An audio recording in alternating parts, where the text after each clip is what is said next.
Kenapa sekolah tidak mengajarkan ini tentang uang?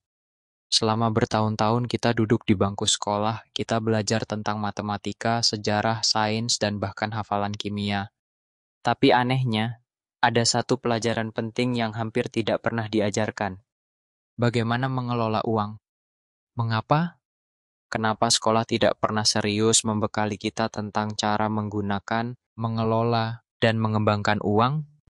Sejarahnya, sistem pendidikan modern banyak terinspirasi dari revolusi industri. Pada masa itu, dunia butuh banyak pekerja yang taat, patuh aturan, bisa membaca, menulis, dan berhitung untuk mengisi posisi di pabrik-pabrik. Fokusnya bukan untuk mencetak wirausaha atau pemilik aset, tapi mencetak karyawan.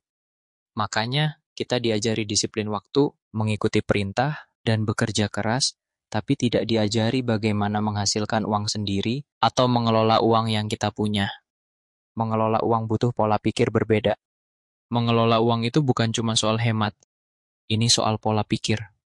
Bagaimana cara memahami uang sebagai alat, bukan tujuan akhir.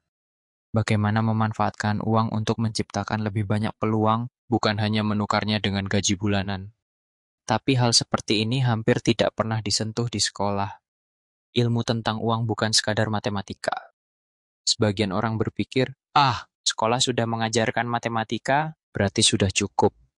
Tapi kenyataannya, mengelola keuangan pribadi jauh berbeda dari mengerjakan soal matematika.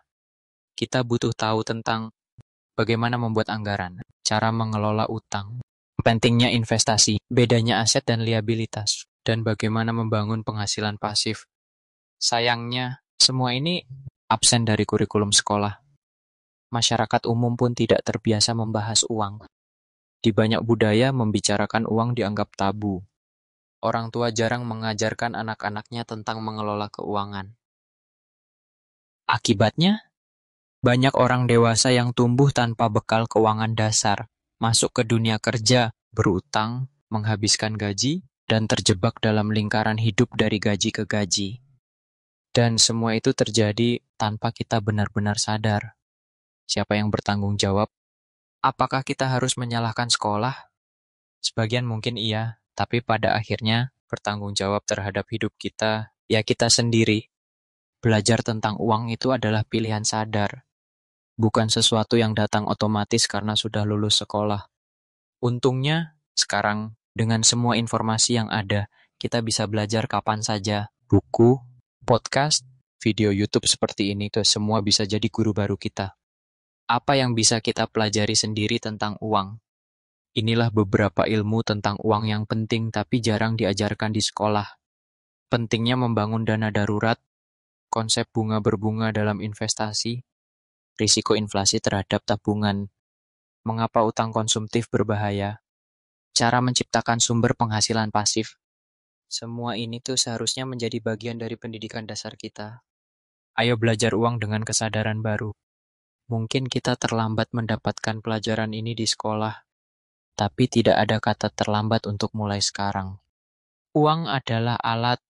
Dengan alat yang benar, kita bisa membangun hidup yang kita impikan, bukan hidup yang sekadar bertahan dari bulan ke bulan. Tetap belajar, tetap bertumbuh.